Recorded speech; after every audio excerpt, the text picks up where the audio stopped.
The massive examination hall stretched across what seemed like miles of polished crystal floors.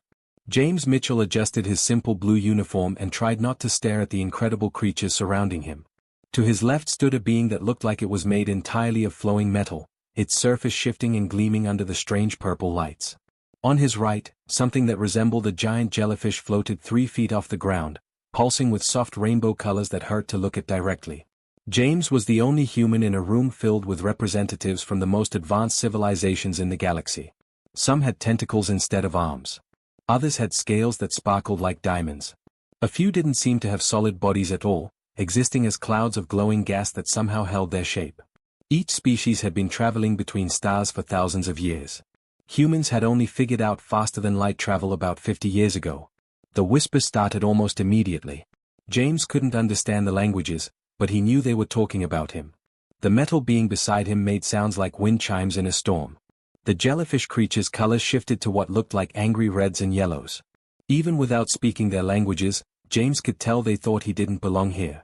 The Galactic Academy for Advanced Species was the most important school in known space. Only the best and brightest from each civilization could even apply. Those who passed the final examination would join the Galactic Defense Corps, the elite military force that protected all civilized worlds from the dangers lurking in the dark spaces between stars. James was Earth's only representative, and from the looks he was getting, nobody expected him to last 5 minutes. A sound like singing crystal filled the air, and suddenly a figure materialized in the center of the room. It looked like a person-shaped collection of living glass, with light flowing through its transparent body in patterns that made James's eyes water. When it spoke, its voice somehow reached directly into his mind, translating itself into perfect English. "I am Proctor Veldar," the crystal being announced. "Today you face the most challenging examination in galactic history. Those who succeed will earn the right to defend civilization itself. Those who fail." The creature paused, and somehow James knew it was smiling even though it had no visible face. "Those who fail will be returned to their home worlds with the knowledge that they were not ready for the responsibilities that await among the stars." The room around them began to change. The crystal walls dissolved like mist, replaced by a landscape that looked like something from a nightmare. Red sand stretched in all directions under a sky the color of dried blood. Jagged black rocks jutted up from the ground like broken teeth. In the distance, something howled with a sound that made every person in the room take a step backward.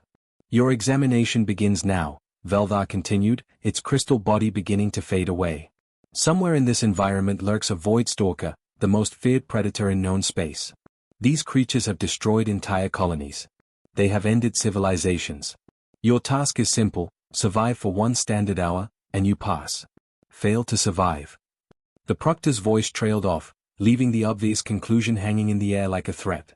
James looked around at his fellow candidates. The metal being had already begun reshaping its body into what looked like armor. The jellyfish creature was floating higher, trying to get a better view of their surroundings. Others were pulling out weapons or activating force fields or doing things with technology that James couldn't even begin to understand. Then something moved in the shadows between the rocks. It was bigger than James had expected. Much bigger. The thing that emerged from hiding looked like darkness given shape and purpose. 20 feet tall and covered in what might have been fur or might have been shadow itself, it had claws that gleamed like polished metal and eyes that burned with cold fire. When it opened its mouth, James could see rows of teeth designed for tearing through starship hulls. The creature's presence hit his mind like a physical blow. Suddenly James was filled with absolute terror, the kind of fear that made it impossible to think or move or even breathe properly. Images flashed through his head: cities burning, people screaming, the certainty of painful death approaching with unstoppable force. This was what the Void Stalker did before it killed you. It filled your mind with such complete horror that you couldn't even try to escape. Around him, the other candidates were already running. Some activated personal teleportation devices, trying to get as far away as possible. Others raised energy shields and began backing toward the edges of the examination area. The smart ones were looking for places to hide among the jagged rocks, hoping they could stay out of sight long enough to pass the test. The Void Stalker's burning eyes swept across the fleeing candidates, and James could almost see it choosing which one to kill first. The creature took a step forward, then another, its massive claws leaving deep gouges in the red sand. That's when James raised his hand. The gesture was so unexpected, so completely wrong for the situation, that even the Void Stalker paused. Here was a creature that had spent its entire existence being the most terrifying thing in any room, and some small pink creature was trying to get its attention like a student in a classroom. Proctor Veldar materialized again, its crystal form flickering with what might have been confusion. "You have a question, human?" James looked directly at the Void Stalker, studying the way it moved, the way it held itself, the intelligence burning in those terrible eyes. When he spoke, his voice was calm and curious, as if he was asking about the weather instead of addressing the galaxy's most feared predator. "Do you want it alive?" The silence that followed James's question was so complete that even the wind seemed to stop blowing. Every alien candidate froze in place, their various forms of escape suddenly forgotten. The metal being's flowing surface went completely still. The jellyfish creature stopped pulsing its rainbow colors. Even the Void Stalker tilted its massive head slightly, as if trying to understand what it had just heard. Proctor Veldar's crystal body flickered rapidly, light patterns racing through its transparent form like confused thoughts. In 3,000 years of running these examinations, no candidate had ever asked such a question. The test was designed to measure survival skills and tactical thinking. The idea of capturing a Void Stalker alive had never occurred to anyone because it was impossible. These creatures were forces of nature, like trying to capture a hurricane or bottle lightning. The examination parameters do not specify the creature's required condition upon completion, Veldar finally managed to say, its voice carrying harmonics of uncertainty. Capturing the predator alive would indeed constitute a passing grade. What happened next would be talked about in military schools across the galaxy for the next 100 years. While every other candidate continued running, hiding, or preparing defensive positions, James started walking directly toward the Void Stalker. The creature's psychic attacks intensified immediately, sending waves of pure terror washing over everyone in the examination area. Two of the alien candidates collapsed completely, overwhelmed by fear so intense it shut down their nervous systems. James felt the fear too. It hit him like a physical wall, filling his mind with images of death and pain and hopelessness. His heart raced, his hands shook, and every instinct he possessed screamed at him to run as far and as fast as possible. But instead of fleeing, he treated the fear like information. His species had learned long ago that terror was just another environmental factor to be analyzed and overcome. "Interesting approach," he said out loud, continuing to walk forward while the massive predator loomed over him. "Psychological warfare before physical attack. Probably evolved on a world where most prey species are telepathic or empathic. Smart strategy." The Void Stalker lunged forward with speed that blurred reality. Claws longer than swords swept through the space where James had been standing, but he was already moving. Not away from the creature, but to the side, using one of the jagged rock formations as cover. The predator's follow-up attack shattered stone into powder, sending debris flying in all directions. James rolled behind another rock, already calculating angles and distances. He had fought dangerous animals before, back on Earth. The principles were the same, even if the scale was different. "Classic apex predator behavior," James called out, his voice steady despite dodging strikes that could have cut him in half. "Overwhelming initial assault designed to end fights quickly. Minimum energy expenditure for maximum results. But what happens when the prey doesn't cooperate?" He began moving in a pattern that seemed random but was actually carefully planned. Every dodge, every dive behind cover, every sudden change of direction was designed to force the Void Stalker to work harder than it wanted to. The creature was used to quick kills. Prey that either died immediately or ran away screaming. James was doing neither. The alien observers watched in growing amazement as this small human treated their most feared predator like a puzzle to be solved. The metal being whispered to its companion in their chiming language. The jellyfish creature's colors shifted to patterns none of them had ever seen before, indicating emotions for which they had no words. After 20 minutes of this deadly dance, something unprecedented began to happen. The Void Stalker was getting tired. Its attacks became slightly slower, less precise. Its psychic broadcasts of terror were weakening. For the first time in its existence, the galaxy's most feared predator was experiencing frustration. James noticed the change immediately. "There we go," he said, wiping sweat from his forehead but keeping his voice calm. "You're starting to wonder what I am, aren't you? I'm not behaving like proper prey. I'm not running away, but I'm not fighting back either. This doesn't fit any of your programming."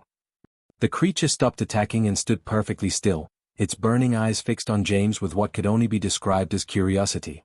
It had never encountered anything like this small, persistent creature that refused to follow the rules of predator and prey.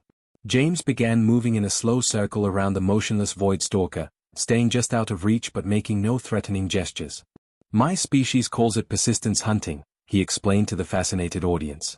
We evolved on a world full of things bigger, stronger, and faster than us. So we learned to be more stubborn than anything else. We don't need to be the best at anything except not giving up.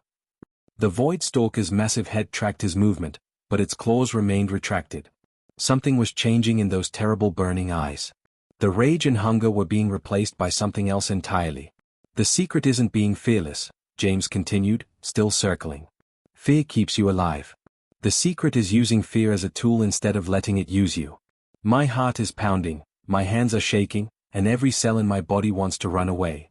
But my brain is still working, still analyzing, still looking for solutions. He stopped directly in front of the creature and looked up into its eyes. You're not just a killing machine, are you? You're intelligent. You solve problems. Right now, the problem you're trying to solve is me. The Void Stalker lowered its massive head until they were eye to eye. Around the examination area, alien candidates and proctors held their breath, witnessing something that should have been impossible. James smiled. Hello there. Want to be friends? James stood perfectly still as the massive Void Stalker studied him with those burning eyes. The creature was so close that he could feel its breath, hot and smelling like ozone after a lightning strike. Around them, the examination area had become a theater where every alien candidate watched in complete silence. Nobody moved. Nobody even seemed to breathe. The Void Stalker made a sound that was somewhere between a growl and a purr. Its psychic emanations had changed completely. Instead of broadcasting terror and death, James could feel something like curiosity flowing from the creature's mind into his own. It was trying to understand what he was, why he was different from every other prey animal it had ever encountered. That's right, James said softly, keeping his voice calm and friendly. I'm not what you expected, am I? Your whole hunting strategy is built around fear, but I'm still here. Still thinking. Still trying to figure you out just like you're trying to figure me out. He began moving slowly around the creature again, but this time his movements were different. Less defensive, more like a dance. The Void Stalker's head followed his progress, but there was no aggression left in its posture. Its claws had retracted completely. Its tail, which had been lashing back and forth like a whip, now moved in slow, almost gentle waves. Let me tell you about humans, James said, speaking not just to the Void Stalker but to all the alien observers who were recording every word. We come from a world called Earth, and when our species was young, we were nobody special. We couldn't fly like birds. We weren't strong like bears. We couldn't run fast like horses or see in the dark like cats. The Void Stalker made that purring growl again, and James realized it was listening. Actually listening, the way an intelligent creature listens when it wants to learn something new. So how did we survive? James continued, reaching out very slowly with one hand. We learned to be the most persistent hunters in our world's history. We didn't need to catch our prey quickly. We just needed to never give up. We would chase animals for days, weeks if necessary, until they were too exhausted to run anymore. His hand was now just inches from the Void Stalker's head. The creature could have snapped him in half with one bite, but instead it leaned forward slightly, allowing James to touch the dark fur that covered its massive skull. The contact sent shockwaves through every observer. Several alien candidates actually fell down from surprise. Proctor Velvar's crystal body flashed so brightly that it looked like a small star had appeared in the examination area. But persistence hunting taught us something more important than how to catch prey, James said, gently stroking the creature's head. It taught us how to understand other minds. To predict what animals would do next. To think like they think. And eventually, some of those animals stopped running from us. The Void Stalker closed its burning eyes and leaned into James's touch like an enormous cat. The sound it was making now was definitely purring, a rumble so deep that it vibrated through the ground beneath their feet. We turned wolves into dogs, James explained, his voice growing more confident as he felt the connection forming between himself and the predator. We convinced wild horses to carry us on their backs. We taught birds to hunt with us and bring back what they caught. We didn't conquer these animals. We made partnerships with them. A Keldan observer pulsed urgent yellow patterns, its jellyfish body trembling with disbelief. A Thornian candidate's metal surface rippled with what their species considered shock. None of them had ever seen anything like this. The key is understanding what the other creature wants, James continued, now using both hands to scratch behind what he assumed were the Void Stalker's ears. This magnificent predator doesn't want to kill for fun.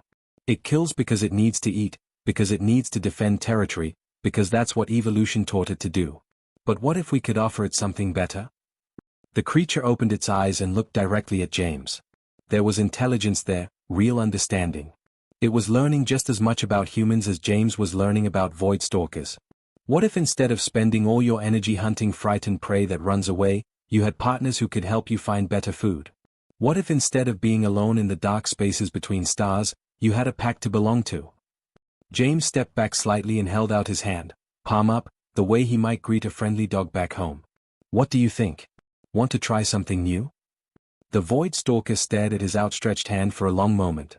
Then, moving with surprising gentleness for such a massive creature, it extended one claw and carefully touched James's palm. The claw was longer than James's entire hand and sharp enough to cut through steel, but the touch was as light as a feather. Around the examination area, alien minds struggled to process what they were witnessing. The galaxy's most feared predator was shaking hands with a human.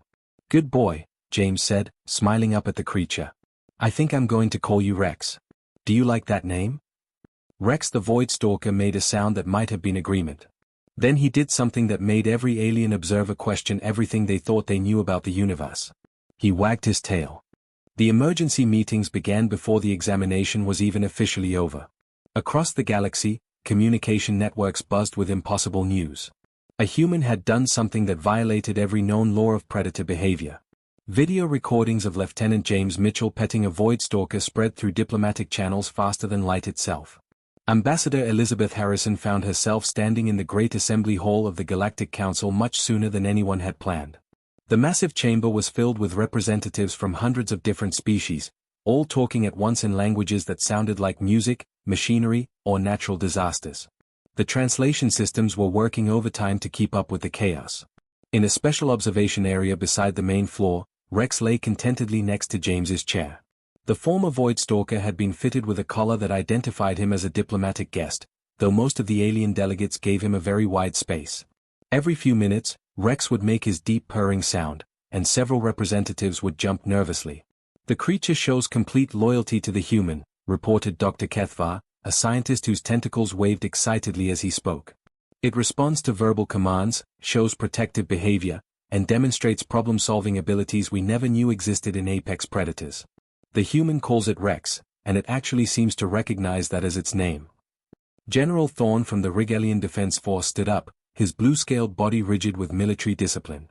"We must consider the strategic implications. If humans can domesticate a void stalker in under 3 hours, what prevents them from applying the same techniques to us? This species represents a threat unlike anything we have ever encountered." Worried murmurs swept through the assembly. Many delegates began checking their own defensive systems, wondering if their civilizations were as safe as they had always believed. If humans could make friends with the galaxy's most feared predator, what else might they be capable of? Elizabeth Harrison rose gracefully from her seat, her years of diplomatic training helping her stay calm in this moment that would decide humanity's future among the stars. "Honored delegates, I believe you are looking at this situation from the wrong direction. Humans do not seek to dominate other species. We seek to cooperate with them." She activated a holographic display that showed images from Earth's history. Humans working alongside dogs. Farmers caring for cattle and horses. Scientists studying wild animals without harming them. Cities where humans and animals live together peacefully. "For thousands of years, my species has survived by forming partnerships with other forms of life," Elizabeth explained. "We did not conquer wolves and turn them into dogs through force. We offered them food, shelter, and companionship. In return, they helped us hunt and protected our homes. Both species benefited from the arrangement." A Keldan representative pulsed skeptical orange patterns. "And if a species refuses to cooperate with humans? What happens then?" James stood up from beside Rex, who immediately rose as well and moved to stand protectively next to his human friend. The sight of the massive predator acting like a loyal guard dog sent nervous ripples through the assembly. "Then they refuse," James said simply. "Cooperation only works when everyone chooses it freely. The moment we try to force someone to work with us, the partnership fails. It becomes something else entirely, something that helps nobody."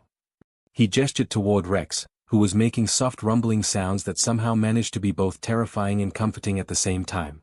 "This magnificent creature chose to trust me. I did not capture him or threaten him or use any kind of force. I simply offered him something he had never experienced before, a relationship based on mutual respect instead of fear." Rex nudged James gently with his massive head, and James scratched behind his ears in response. The casual affection between human and apex predator was perhaps more shocking to the alien observers than any display of military might could have been. The question you should be asking, James continued, is not whether humans are dangerous to the galactic community. The question is whether the galactic community is ready to benefit from what humans have to offer. Proctor Velvar materialized in the center of the assembly hall, its crystal form chiming with thoughtful harmonics. The human raises a valid point. In 3,000 years of examinations, no candidate has ever transformed the fundamental nature of the test itself. Perhaps our fear is not of human capabilities, but of our own unwillingness to consider new possibilities. The debate that followed lasted for hours. Some delegates argued that humans should be quarantined until their methods could be studied safely. Others insisted that humanity represented the greatest opportunity for advancement the galaxy had ever seen. Military leaders worried about weapons applications, while scientists salivated over the research possibilities. The turning point came when Rex, responding to a quiet whistle from James, demonstrated a series of commands that turned the galaxy's most feared predator into a willing partner. The creature performed reconnaissance patterns, took defensive positions, and even played what could only be described as a game of fetch using a piece of broken equipment from the examination chamber. The sight of a void stalker gently placing a twisted piece of metal at James's feet and then sitting like an enormous, terrifying dog broke something fundamental in the delegates' understanding of what was possible. The vote was unanimous. The Galactic Council established the Human Integration Protocol, creating a new framework for dealing with challenges that had previously been considered impossible to solve. Instead of asking how to defeat threats, the galaxy would learn to ask how to understand them. James Mitchell received a promotion to captain and a new job title, Threat Conversion Specialist. His mission was simple and revolutionary: teach the galaxy that sometimes the scariest problems in the universe were just friends waiting to be made. Rex wagged his tail in approval.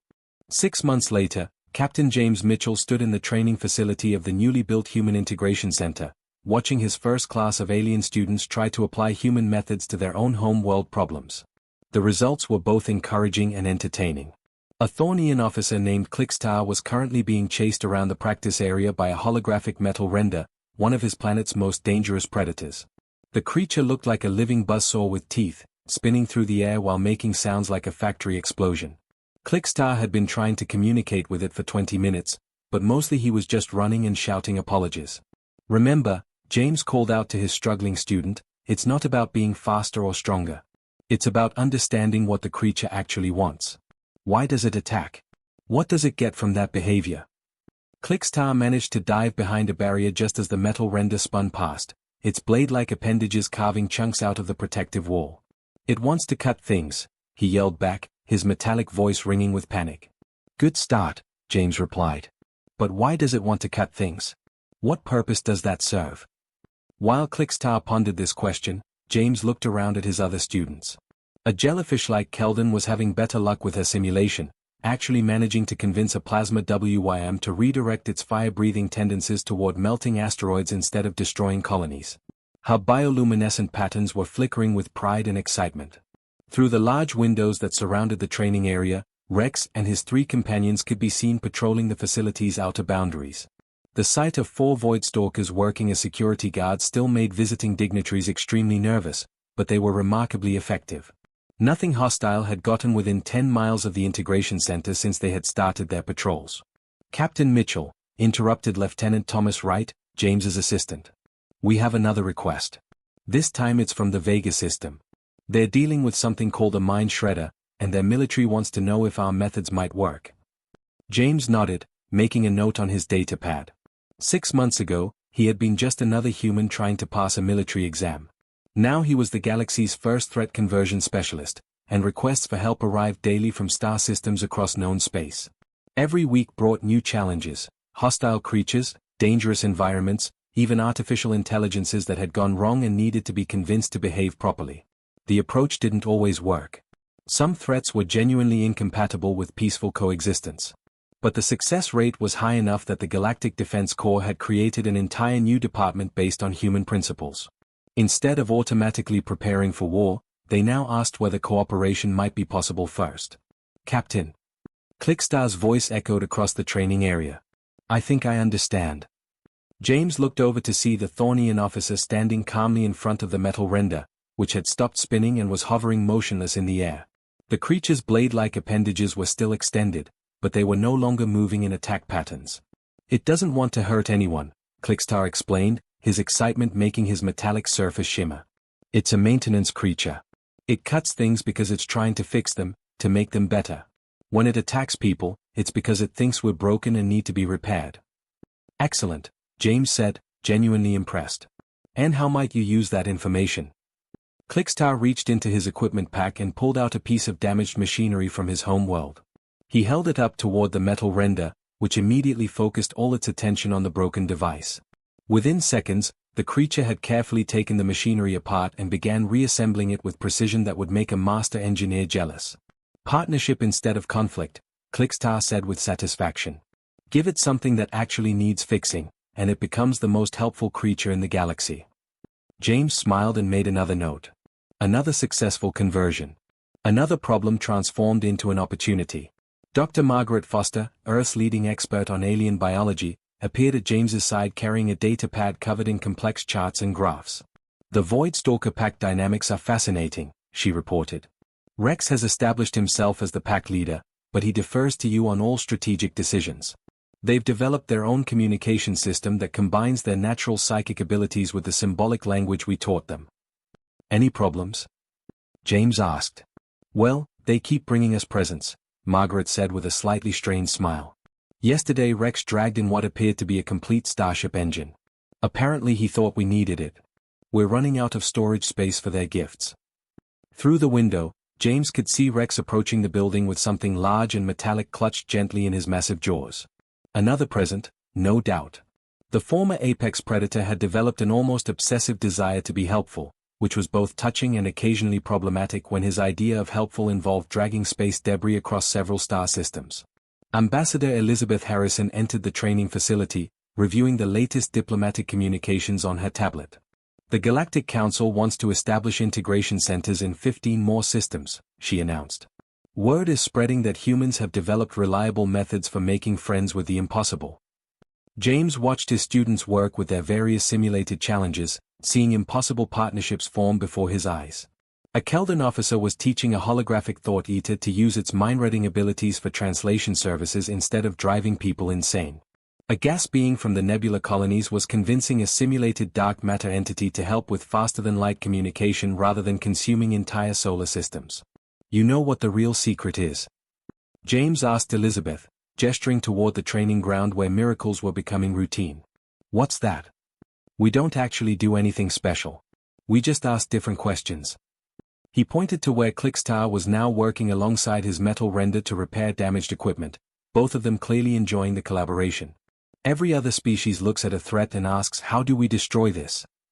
We look at the same threat and ask, how do we make this useful?" Rex appeared at the window, his tail wagging as he proudly displayed his latest gift, what appeared to be an entire communication satellite, somehow retrieved intact from wherever he had found it. His 3 companions sat beside him, all of them wearing expressions that could only be described as hopeful. James waved at them through the window, and all 4 Void Stalkers began wagging their tails in synchronized happiness. The sight of the galaxy's most feared predators acting like enormous, terrifying puppies never failed to make him smile. The examination tested our ability to survive a predator, James reflected, watching as Rex carefully set down his gift and began arranging it more attractively for presentation. Humanity passed by making friends instead.